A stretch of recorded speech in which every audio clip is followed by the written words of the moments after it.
Tervetuloa taas tänne Leffahullu-podcastin pariin.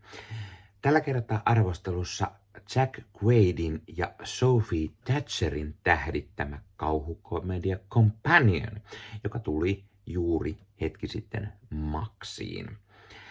Näin elokuvan ensimmäisen trailerin, ainakin luullakseni se oli ensimmäinen.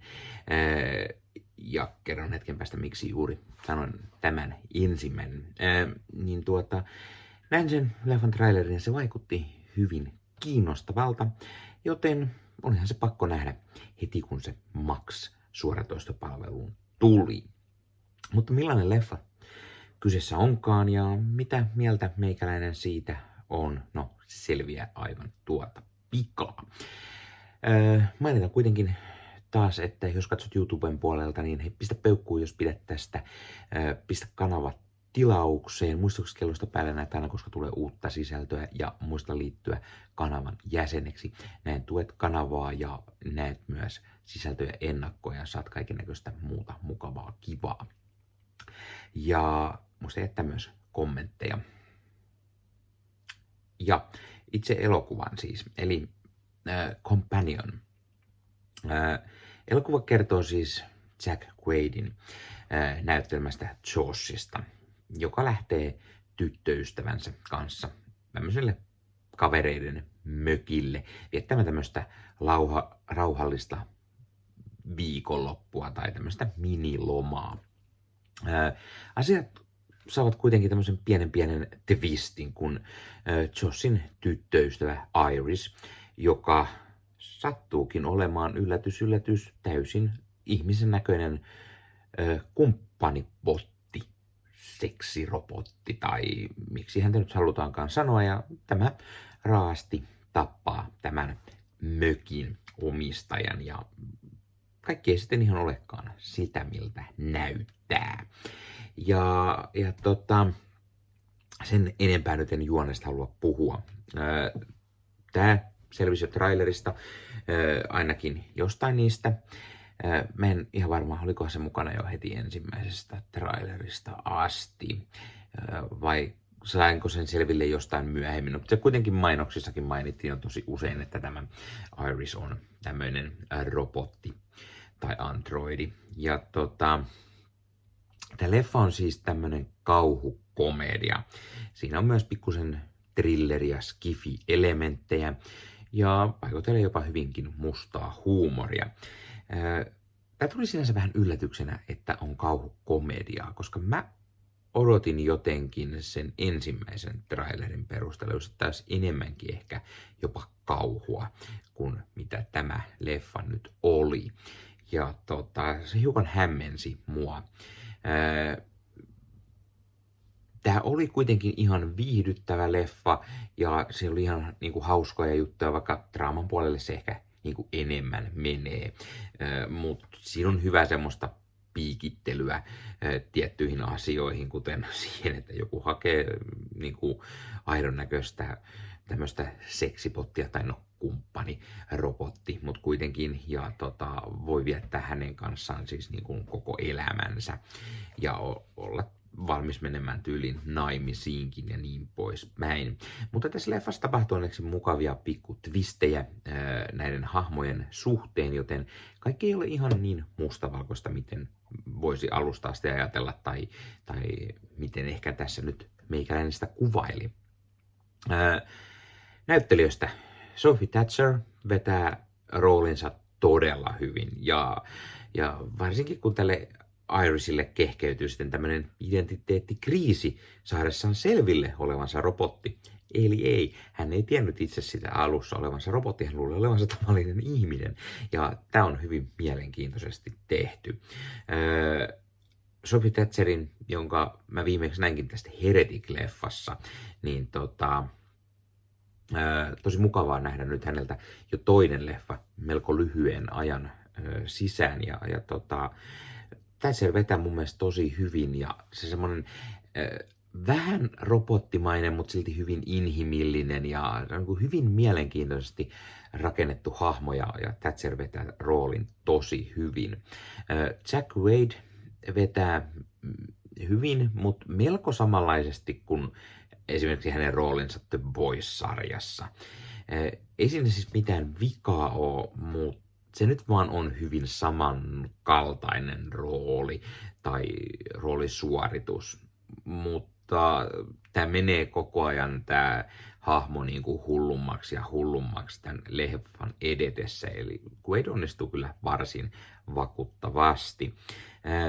Muissa rooleissa nähdään muun muassa Lucas Gage, Megan Suri, Harvey Gulen, joka on selvästi tämän koko porukan niin kuin hauskin näyttelijä ja vetää hauskimman roolin. Ja Rupert Friend, jota mä en todellakaan tunnistanut niin kuin tässä leffassa. Se oli hauskasti maskeerattu niin, etten yhtään tunnistanut. Vasta lopputeksti paljasti, että tämä hahmo oli Rupert Friend.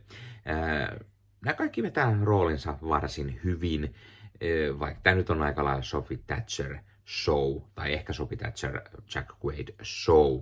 Ja tämä on melko tämmöisen pieneen paikkaan sijoittuva, ehkä niin kuin yhden paikan niin kuin leffa, mutta hyvin lähellä sitä, ja se on tosi hauskaa aina, kun näin tai tämmöisen leffan näkee. Tämän elokuvan on ohjannut ja kirjoittanut Drew Hancock, jonka esikoisohjaus tämä onkin. Tässä leffassa tulee tämän robottiteeman ansiosta hieman mieleen ehkä Westworld-sarja. Ja niin kuin varsinkin siinäkin, kun on tämmöisiä kaikennäköisiä hyvin ihmisen näköisiä robotteja ja ehkä myös vähän niin kuin seksityöläisiä ja näin, niin vähän samaa teemaa tässä on. Ja sitten vähän tulee mieleen semmoinen jonkunlainen kauhu slasher-leffa. Vähän Halloweenia, vähän Screamia, mutta niin, ettei ehkä ole ihan täysin selkeät koko leffan ajan, että kuka on se murhaaja. Mutta sitten vielä enemmän huumorilla varustettu kuin niinku kumpikaan. Screamessäkin on paljon huumoria, mutta niinku vielä ehkä enemmän. Ja pikkusen tulee ehkä mieleen Black Mirror-sarjaa. Ja kuten mä sanoin, mä hiukan yllätyn siitä, että ei ihan ollutkaan niin puhdasta kauhua ehkä, kun mä odotin, vaan tää oli niinku enemmän just kauhukomediaa. Tämä elokuva on paikoitellen pikkusen ehkä ennalta arvattava, mikä häiritti sinänsä, ja varsinkin kun tästä tietää ennalta sen, että tämä Iris on robotti, mikä paljastuu markkinoinnissa, sekä sitten tämä elokuva kertoo heti alussa tämän leffan loppuratkaisun. Ja se myös vähän häirittää. Miksi se piti tehdä niin? Oliko se ajateltu, että ei sitä välttämättä ketään muista, tai oliko se vaan, että okei, tämä on tämmöinen tarina ja näin se nyt tulee vaan tapahtumaan. Mutta se vähän harmitti itseään. Onneksi leffas on muutama hauska twisti ja muutama asia, semmoinen mikä on ihan kivasti toteutettu ja mikä vähän yllätti. Eli ei ollut ihan niin ennalta arvattavaa.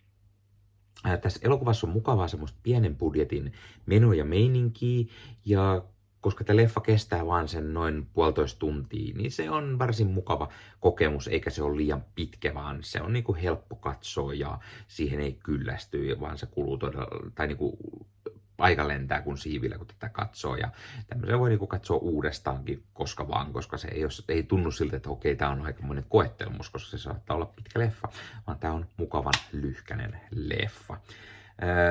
Arvosanaksi mä antaisin täällä varmaan sen semmonen 7,5/10, eli ihan hyvä ja toimiva leffa, mutta vähän oli tiettyjä asioita, mitä mä olisin ehkä halunnut, että menee eri tavalla, tai oltaisiin tehty vähän eri tavalla, mitä olisi ehkä ollut vielä parempi. Muun muassa ehkä se niin kuin puhtaana kauhuna, tämä olisi saattanut toimia paremmin. Toisaalta tämä aihe on niin absurdi, ja sitten otetaan ihan hauskaa huumoria myös mukaan tähän, niin sinänsä mä ymmärrän myös sen komediapuolen, mutta ehkä pikkusen enemmän vielä kauhua mukaan tähän, niin se olisi ollut parempi leffana. Laita he kommentteja, mitä mieltä sä oot? Ootko sä nähnyt ensinnäkin tämän leffan, ja mitä mieltä sä olit? Tykkäsitkö? Et? Miksi et? Olisiko tämän pitänyt olla enemmän komediaa, enemmän kauhua, tai olisiko jotain muuta pitänyt eri lailla, vai tykkäsitkö tästä juuri tällaisena kuin se oli? Laita kommenttiin. Ja hei, jos katsot YouTuben puolelta, niin pistä peukkuun, jos pistä kanavatilauksen muistoskellosta päälle näitä aina, koska tulee uusia videoita ja sen lisäksi auttaa kanava kasvamaan. Eli kiitos kaikille, jotka olette kanavan tilanneet. YouTuben puolella siellä on jäsenyydet, superominaisuudet päälle. Sieltä voi jäsenet tulla kanavan jäseniksi ja sieltä saa erikoismainintaa esimerkiksi tohon nimen, kun on kanavan jäsen ja sit saa erinäköisiä hyviä asioita. Näkee ennakkoonkin.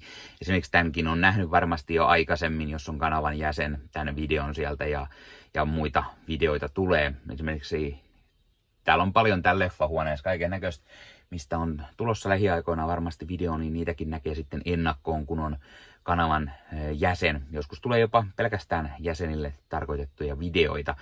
Ja sen lisäksi on kaikki korostettuja vastauksia ja tila ja tämmöisiä merkkejä ja muuta kaikki. Kyllä te tiedätte YouTube-juttut. 0,99 € kuussa tai 2,99 € kuussa, niillä saa erinäköisiä asioita, kun tilailee tai on kanavan jäsen. Ja niitä supertykkäyksiä, superkommentteja, kaikkea voi laittaa, niin siitä tulee muutamat kymmenet sentit sitten tähänkin suuntaan, eli kiitos kaikille, jotka olette niitä laittaneet.